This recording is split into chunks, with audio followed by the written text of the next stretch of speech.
levanta o teu braço para o céu. Se você tiver o geneagrama, levanta com o geneagrama.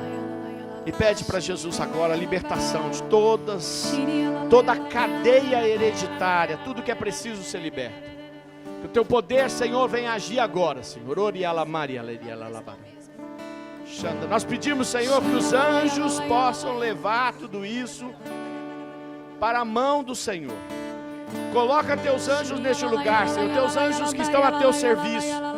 Os anjos, Senhor, que estão a serviço de Miguel, com a espada de libertação. Os anjos que estão a serviço de Gabriel, para profetizar sobre a nossa vida, para profetizar a bênção, para profetizar, Senhor, a libertação das nossas casas. Os anjos que estão a serviço de São Rafael, Senhor, para trazer a cura, Senhor, a cura das enfermidades hereditárias. Tu és um Deus poderoso para curar, para libertar, para quebrar o mal. Faz, Senhor, agora esta obra de libertação sobre nós. Pedimos a intercessão dos 3 arcanjos, Miguel, Gabriel e Rafael. Pedimos a intercessão poderosa da sempre Virgem Maria, Mãe de Deus e Rainha dos Anjos, para que este lugar esteja povoado de anjos da guarda, povoados de anjos de luta, povoados de serafins, de querubins, de anjos que venham agir sobre a nossa casa e nosso coração. Eis-me aqui, Senhor, fala para Jesus, eis-me aqui, Senhor, eis-me aqui, que o teu anjo estenda a mão sobre a minha vida, que o teu anjo estenda a mão sobre a minha família, e dá-me a tua graça de libertação, Senhor. Visita com o teu poder, Jesus. Se acontecer um barulho perto de você, é um anjo chegando para receber suas orações e levá-las a Deus. Então, abra o coração e comece a louvar. Sinta o gozo do céu se derrame no altar, que o anjo já vem com a resposta nas mãos. Tem anjos voando neste lugar, No meio do povo, em cima do altar, subindo e descendo em todas as direções. Não sei se a igreja subiu ou se o céu desceu. Só sei que está cheio de anjos de Deus, porque o próprio Deus está aqui. Eu quero que você peça que o anjo do Senhor já comece a ir agir na tua casa. E aqui a casa, a gente normalmente reza pedindo que o anjo do Senhor esteja protegendo a nossa casa onde moramos, não é? Mas eu não quero que você faça o pedido com essa intenção, mas com a casa que somos nós. Jesus disse: destruí este templo em 3 dias e em 3 dias eu reconstruirei. E eles pensavam que Jesus estava falando do templo de pedra, e Jesus estava falando do seu corpo. Santo Estevão depois retoma esse tema e irrita tanto as pessoas que é apedrejado, para dizer que nós somos uma casa. E essa casa, ela é formada pela nossa história, pelos nossos pais. Nós nascemos porque se uniu lá o espermatozoide e o óvulo para poder nos gerar. Nós somos formados pelos nossos pais.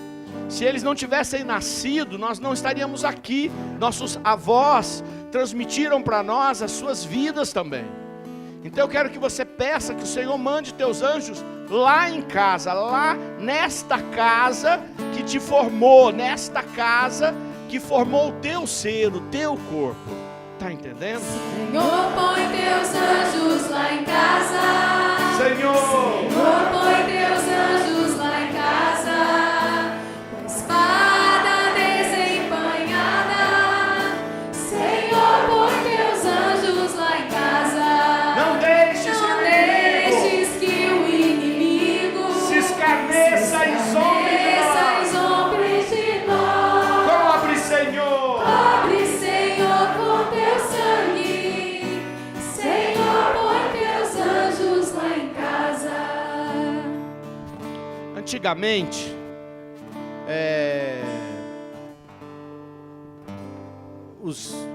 antigamente que eu falo é antigamente mesmo, lá no tempo de Jesus, eles achavam que a nuca era a porta da alma. Então, os que iam fazer a oração de libertação tinham que ungir a nuca. Por que eles achavam isso? Porque na guerra uma pancada na nuca era fatal, não é? Era uma certeza. E era difícil você ter uma armadura. Por mais que colocasse o capacete, ele tinha que ter a junção. Era um lugar de fragilidade, um lugar de risco, não é? E os treinamentos militares previam esse tipo de golpe. E por isso eles achavam que ali era a porta da alma. E a gente aprende na fé que os símbolos têm muita importância. Então eu vou pedir para você, não é, que junto com o seu irmão, peça que ele faça o sinal da cruz na sua nuca, pedindo que as portas da sua vida estejam seladas, que o diabo não encontre caminho para poder fazer confusão na sua vida, confusão na sua mente. Então você vai ungir e vai falar: eu quero ungir agora, em nome do Pai, do Filho e do Espírito Santo, a proteção da sua alma, a proteção dos teus pensamentos, a proteção da sua vida. Pedindo a proteção pela sua vida. Se você quiser, você pode pôr as mãos na nuca, orar um pouco. Se você ora em línguas, vai orando no Espírito, pedindo que toda a proteção esteja agora acontecendo, que nenhuma ação diabólica possa estar transtornando, confundindo, prejudicando, atacando a sua vida. Nós pedimos agora esta proteção. Se ninguém rezou por você, pede, irmão, pede, é você, é a tua vida, ué. Pede proteção. Tem gente que fica com vergonha de pedir a oração. Isso aqui é um grupo de oração, não é? Aqui você tem vergonha de um monte de coisa, menos de rezar. Então você pede para o Senhor ir protegendo.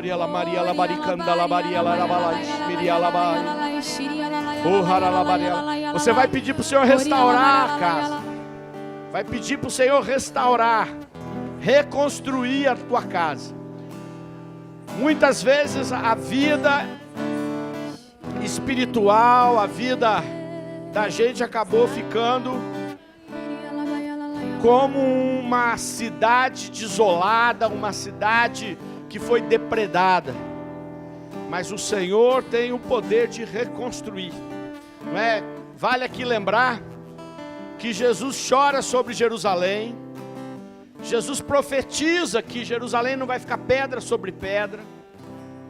30 anos depois que Jesus morre e ressuscita, o imperador Tito vem sobre Jerusalém, cerca Jerusalém, leva todo mundo da cidade escravo, destrói, e a frase foi: não deixar pedra sobre pedra.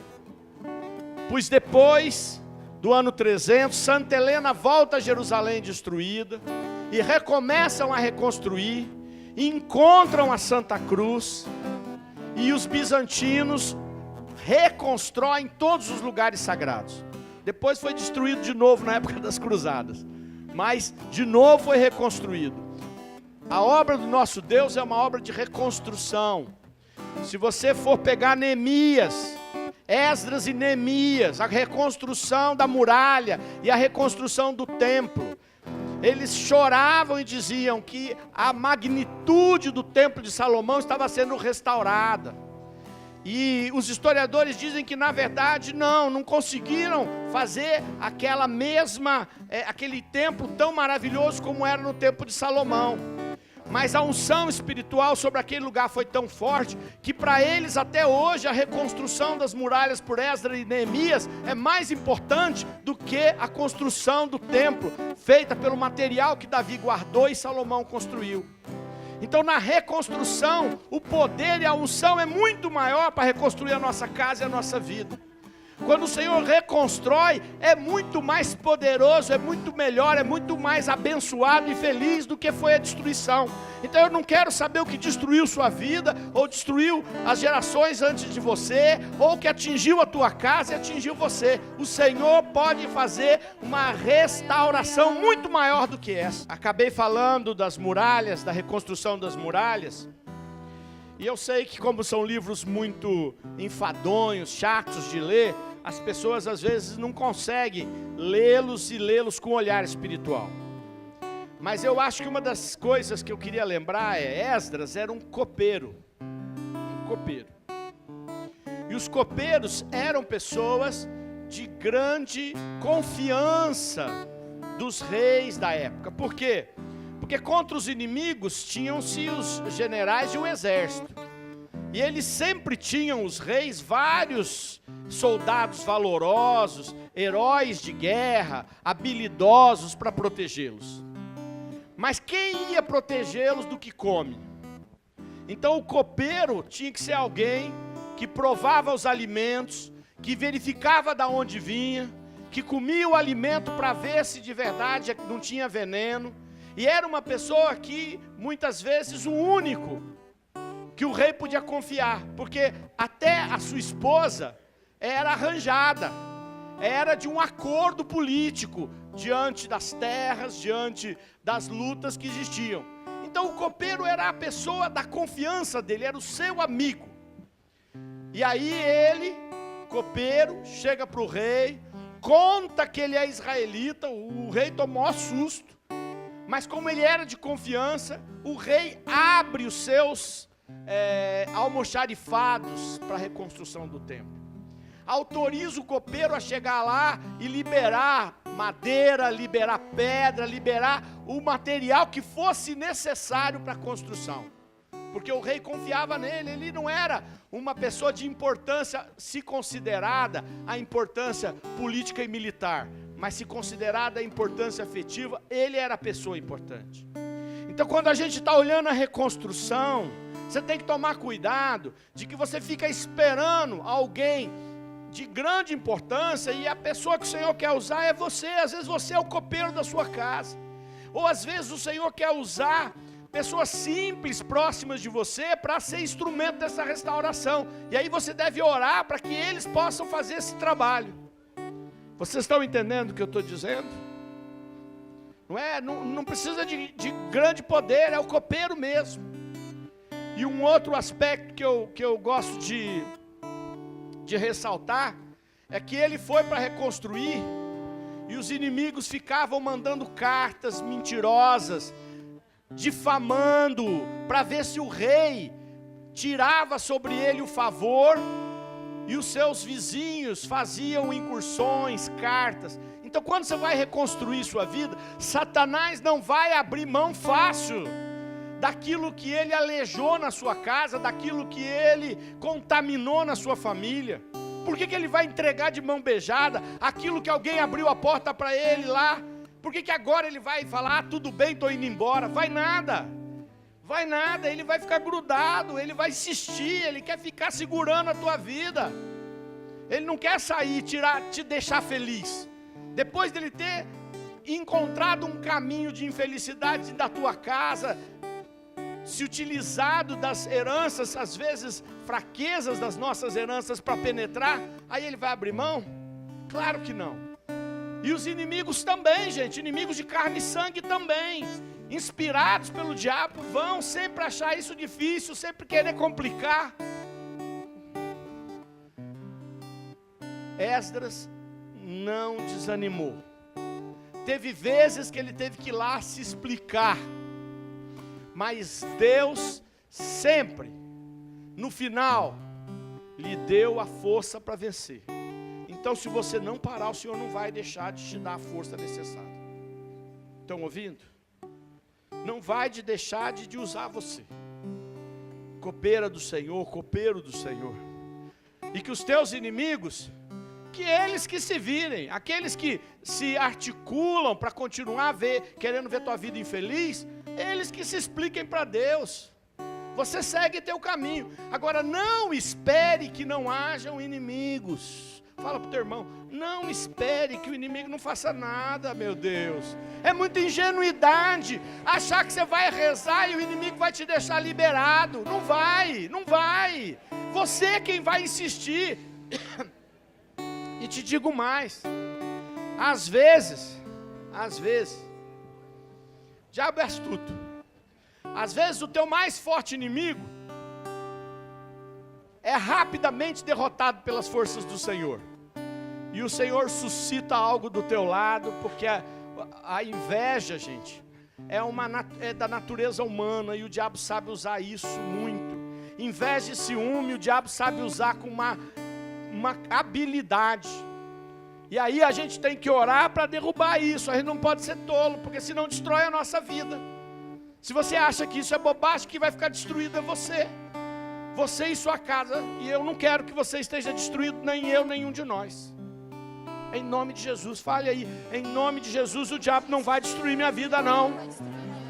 Em nome de Jesus, o diabo não vai encontrar portas. E se ele encontrar inimigos para se utilizar, eu estendo agora a armadura de Deus. Levanta o geneagrama e fala: Senhor, cerca minha história com teu amor e teu poder. Cerca, Senhor, agora com a tua misericórdia. Envolve com teu sangue precioso e com teu Espírito Santo, Senhor. Eu fiquei pensando hoje no tema que a gente iria refletir da nossa campanha de quebra de maldição.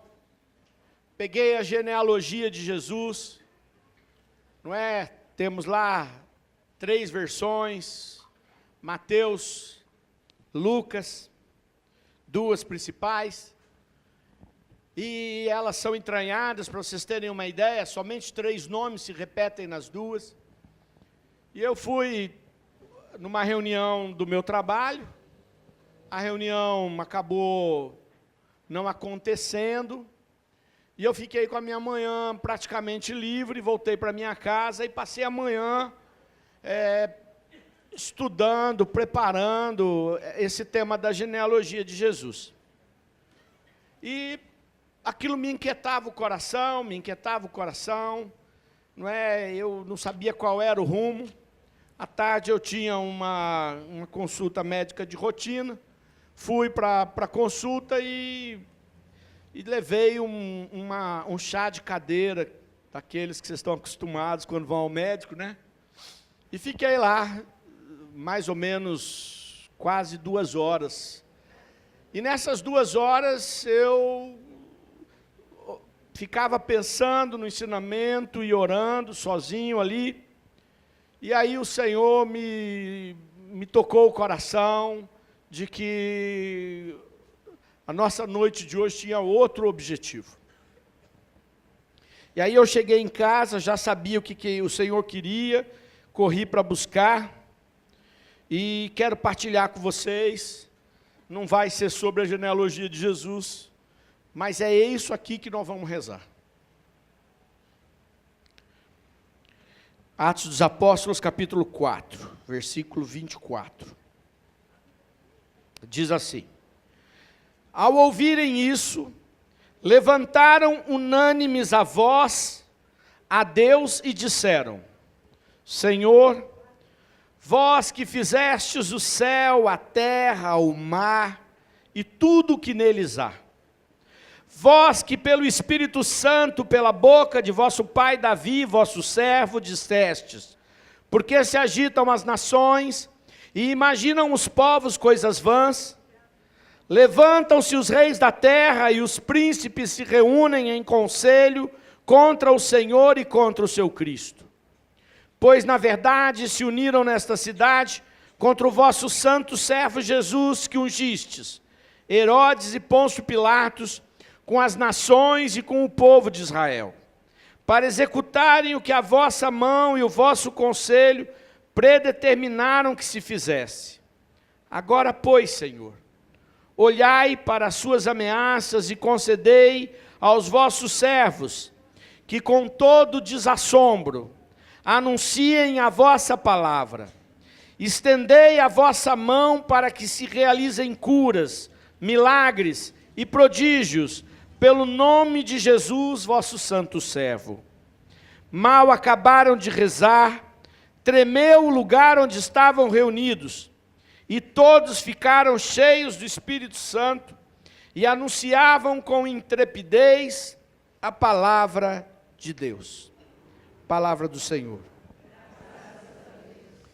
Eu me lembrei de um fato muito antigo, evidentemente, que não é da minha época.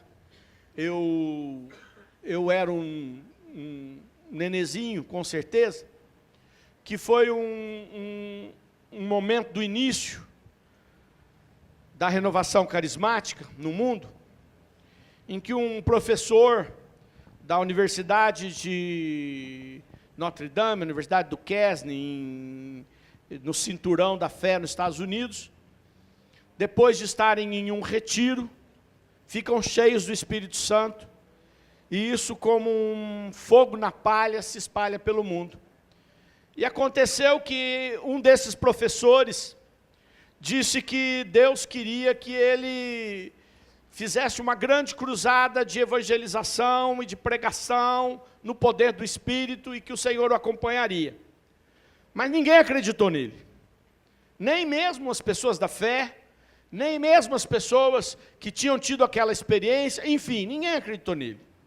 E ele então resolveu fazer uma viagem da Califórnia até Buenos Aires evangelizando. Ninguém divulgou, porque ninguém acreditava nele. Ninguém achava que Deus tinha pedido aquilo para ele. Então ele não teve nenhuma divulgação, ele não teve nenhum apoio de ninguém em lugar nenhum. E ele conseguiu pregar a palavra para 2 milhões de pessoas. E encerrou a turnê dele num estádio de beisebol nos Estados Unidos, reunindo 200 mil pessoas. Nunca mais aconteceu isso na história. Nunca mais. Um fato tão extraordinário. E esse cara, depois disso, foi viver a vida dele, foi cuidar daquilo que Deus deu para ele. Ele, sem dúvida nenhuma, foi um importante evangelizador, um escritor importante desta experiência que Deus estava dando. Mas sem propaganda, sem apoio, sem nada. Deus resolveu ele fazer. E como é que Deus fez para reunir isso tudo de gente? Tocou os corações, realizou milagres, realizou maravilhas. E eu sinto que Deus continua o mesmo. Faz o que quer. Renova a sua igreja a partir do povo. Mostra caminhos novos. Situações que a ciência está mostrando aí e que é difícil para ser engolida porque é diferente. Porque é diferente. E Deus vai e começa a libertar.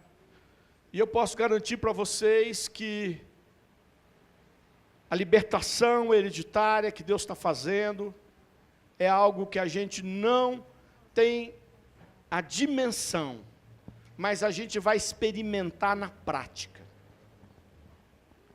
A melhor coisa que tem quando alguém é curado, não é que ela levante a mão na hora que a cura foi proclamada, como eu já vi acontecer muitas vezes.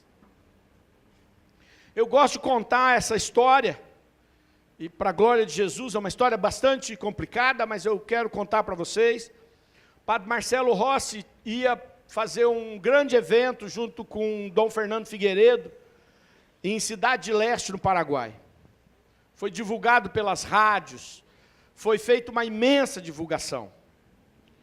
E quando chegou o dia dele estar lá, eu estava em Foz do Iguaçu, num evento que reunia os povos da América do Sul, e veio a notícia de que o padre Marcelo tinha passado mal, tinha tido uma forte indisposição estomacal, e estava internado, tomando soro, não conseguiria ir. E todo mundo em cima da hora, como é que ia fazer? A coisa divulgada no Paraguai, e ninguém queria ir para lá. Então resolveram fazer o seguinte, me chamaram num canto e disseram assim, olha, você que foi coordenador aqui no Paraná, tem que resolver isso. Eu disse, como é que eu vou resolver isso? Você faz assim, você vai no lugar do padre Marcelo, e depois na hora da missa, o avião da Itaipu vai trazer o Dom Fernando Figueiredo, o bispo que está sempre com o padre Marcelo, e Dom Fernando vai celebrar a missa e o povo vai ficar em paz. Eu falei, claro que o povo não vai ficar em paz. Não é? O povo está esperando o padre Marcelo. O povo, de verdade, naquele momento, onde o padre Marcelo estava no auge da sua fama, não é? E da unção que Deus tem dado até hoje, até os dias de hoje para ele, com tudo que ele já passou, sofrimentos e perseguições que ele passou, mas naquele momento, mais que tudo. E eu falei, não vai dar certo. Falei, melhor não fazer assim. Eles falaram, não, já está decidido, é você que vai. E eu lembro que eu fiquei, não almocei, era só na parte da tarde, eu numa tensão, imaginem, não é? Aí comecei a orar em línguas, falei, Senhor, Tu sabes o que faz. Chegaram os batedores do governo paraguaio, me colocaram num daqueles carros de autoridade, não é? Com as sirenes ligadas, a ponte da amizade aberta, para passar as autoridades, eu morrendo de vergonha dentro daquele carro, sabendo que a hora que o carro entrasse no estádio de futebol, ia ser a maior decepção do mundo. A notícia já tinha vazado, e algumas rádios, não é, já começavam a falar, o povo tinha chegado às 9 horas da manhã para guardar lugar no estádio. E eu estava indo para lá, era cerca de 2 horas da tarde. E aí o pessoal decidiu abrir as portas e entrar com o carro dentro do estádio, e o palco estava bem longe, para o pessoal não perceber tanto que não era o Padre Marcelo. Bom, eu nem canto, Padre Marcelo. Aí eu peguei, fui, estava tendo um show de uma cantora paraguaia, católica, que tem muito querida lá. Eu subi, o povo esperando, Padre Marcelo. E aí o padre, organizador lá do evento, disse que eles estavam aguardando Dom Fernando Figueiredo para a Santa Missa às 16 horas, não é? E que então, com o Padre Marcelo não tendo vindo, que o pregador do Paraná ia fazer uma pregação. Não preciso nem dizer o estado, como ficou o estádio. Não, nem me lembro se vaiaram, porque eu estava tão fora que eu não sei. E eu subi lá em cima e o padre falava para mim assim, começa a pregar rápido. Meu espanhol é um espanhol bem tupiniquim mesmo, sabe? Nem para Guarani ele serve. Mas eu falo. E como é que eu ia falar depressa, aquilo que eu só sei falar bem devagarzinho? Mesmo assim eu falei, acredito que a maioria não entendeu nada. E aí, quando eu já tinha pregado cerca de... não tinha dado 10 minutos. Eu olhei e falei, isso aqui não vai dar nada, o povo já estava levantando, o clima estava péssimo, e eu falei, não adianta eu ficar prolongando. E eu então falei para Jesus, Jesus, Teu Espírito faça o que quiser, eu não pedi para estar aqui, não fui eu que me meti nessa fria, mas eu estou aqui para Te servir, para fazer o Teu projeto. E aí o Senhor falou no meu coração e falou, eu sou o Deus do Padre Marcelo, eu sou o Teu Deus, e sou eu quem faço os milagres. E disse para mim, não se preocupa, fale dos milagres. E eu então comecei a proclamar os milagres que o Senhor me revelava. Isso foi uns 5 minutos de palavra de ciência. Muito longe, não dava para ver o que estava acontecendo no estádio. Eu terminei, entrou a música, não é? Ia ter em seguida um intervalo para esperar a missa. Não é? Podem ver que o tempo era curtinho mesmo, né? Eu cheguei lá, era 14h30, até estar pregando, a moça estava cantando, enfim. Foram uns 15 minutos, mais ou menos, 20 minutos que eu estive lá. A hora que eu desci, não é? Eu falei, eu preciso ir no banheiro. Porque aí já tinha descido toda a adrenalina, né? Aquela situação. E aí o pessoal falou, você tem que atravessar o campo, não é? Os banheiros ficam debaixo das arquibancadas, né? Então você vai para lá e vai. Eu falei, bom, eu vou, né? E aí a hora que eu cheguei para tinha que subir um pouquinho na arquibancada para entrar dentro da parte inferior, as arquibancadas onde estavam os banheiros. E uma mulher veio correndo com uma criança no colo. Pegou a criança, pôs no chão, e a criança andando. E aí ela falava, eu não entendia, porque ela falava aquele guarani misturado com o espanhol que eles falam. E eu pedi assim para entender, e ela disse que aquela criança tinha uma doença onde os ossos não se firmam. E que o Senhor, ela sentiu no colo dela a hora que os ossos da criança se firmaram. E ela pôs a criança no chão, e a criança que nunca tinha andado, começou a andar. E aí, a hora que ela fez isso, uma comoção muito grande tomou conta das pessoas próximas. E uma religiosa veio correndo e disse, olha, eu trouxe essa criança do bairro não sei das quantas, que é uma criança muito pobre, surda, e ela está ouvindo. E aí o estádio começou a ir abaixo, porque o Senhor resolveu andar no meio do estádio e fazer os milagres que Ele queria fazer. Então, o que eu quero falar para vocês é que hoje, eu não vou falar da genealogia de Jesus. Eu vou pedir que vocês rezem junto comigo esta oração dos Atos dos Apóstolos, que os apóstolos fizeram junto com os discípulos, em seguida que eles saíram da prisão.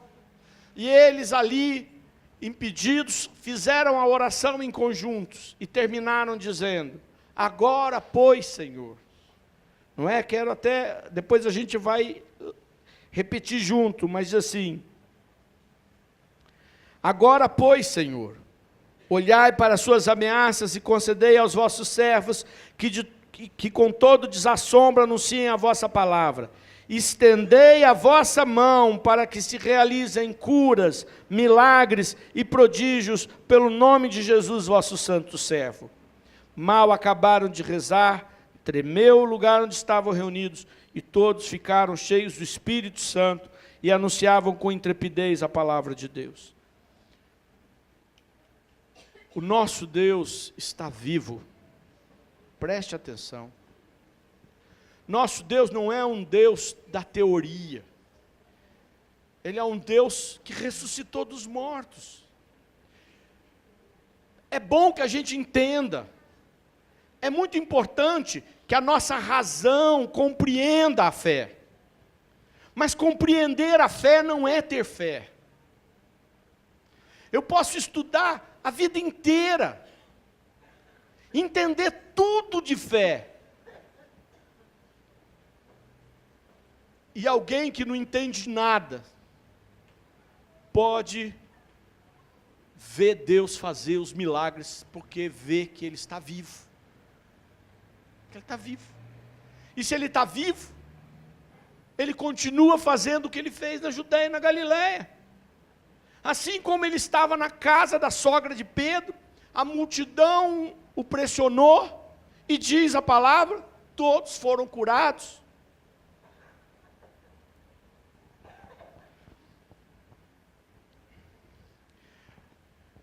Quando foi descoberta aquele resíduo de escritos numa caverna, no deserto, próximo de Israel, conhecido como um manuscrito de Qumran. Esse pequeno manuscrito revolucionou a teologia por uma razão muito simples. Ele era um trecho do Evangelho de Marcos, um trecho que fala de cura, um trecho, um pedacinho, e que havia sido escrito muito próximo do tempo que Jesus ressuscitou, cerca de 4, 5, 6 anos. E a conclusão era, os milagres que Marcos narrou, seja ele mesmo tendo escrito, seja dos escritos que ele deve ter recebido, se não foi ele, o evangelho dele foi ele, mas esses escritos podem ser anteriores a ele, afirmavam que os milagres eram verdadeiros, não eram apenas simbólicos, não eram apenas para interpretar como conversão, para dizer que o cego não era cego, mas está falando da cegueira espiritual de cada um de nós. Podemos até falar isso, mas aquele manuscrito diz, foi narrado um fato concreto.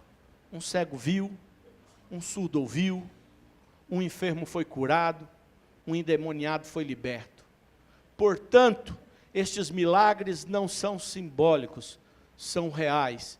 E se são reais e o meu Deus está vivo, eles continuam acontecendo nos dias de hoje. Eu creio. Vamos ficar de pé. Eu quero ler e você vai repetir comigo a frase.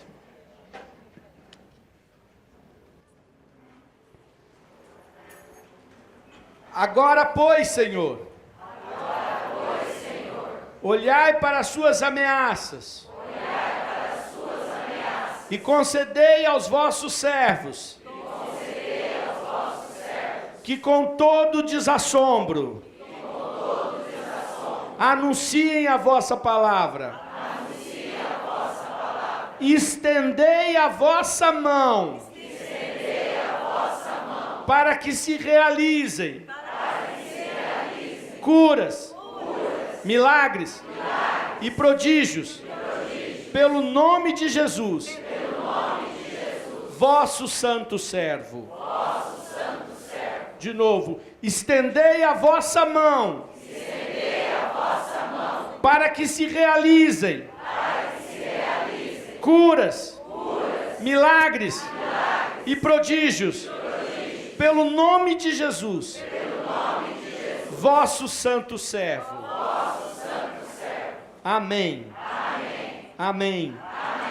Amém. Levante sua mão direita. Jesus, nós suplicamos.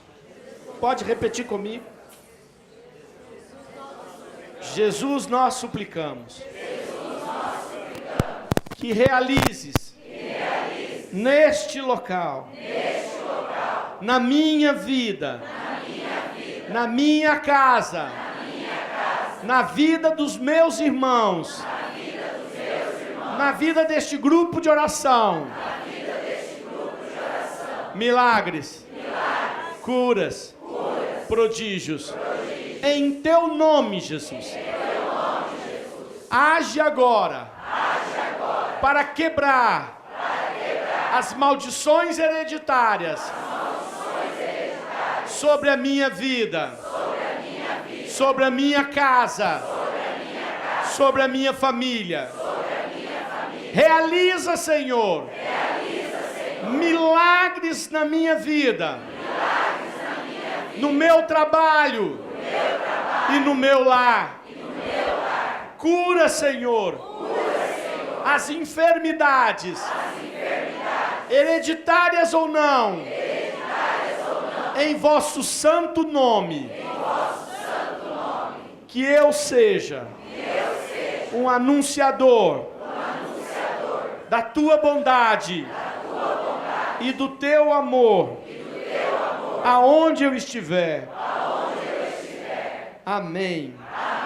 Coloque a mão na pessoa do teu lado e peça, Senhor, vai curando agora, vai realizando essa obra de misericórdia. Tu és um Deus de misericórdia e de bondade, Senhor. Que hoje aconteça, Senhor, os prodígios proclamados, a libertação, a cura da enfermidade, do câncer, dos problemas do sistema imunológico. Vai curando, Senhor, dores, nevralgias, sejam quais forem as fontes.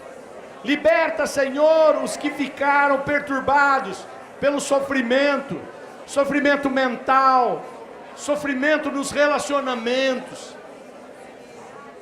feridas pela traição, traição matrimonial, traição afetiva, traição econômica, seja que ordem foram e que aconteceram. Liberta e age, Senhor, sobre o meu coração, e que esta enfermidade sobre a minha mente não tenha mais poder. Cura, Senhor, a esquizofrenia. Cura, Senhor, os problemas psiquiátricos. Liberta do pânico, da ansiedade, da depressão. Cura, Senhor, as dores de cabeça, as dores nas costas, os problemas dos rins, o problema no fígado, o problema no coração. Liberta, Senhor, agora com o teu poder. Vai revertendo, Senhor, as doenças degenerativas. Vai revertendo, Senhor. Faz milagres, Senhor. Amém.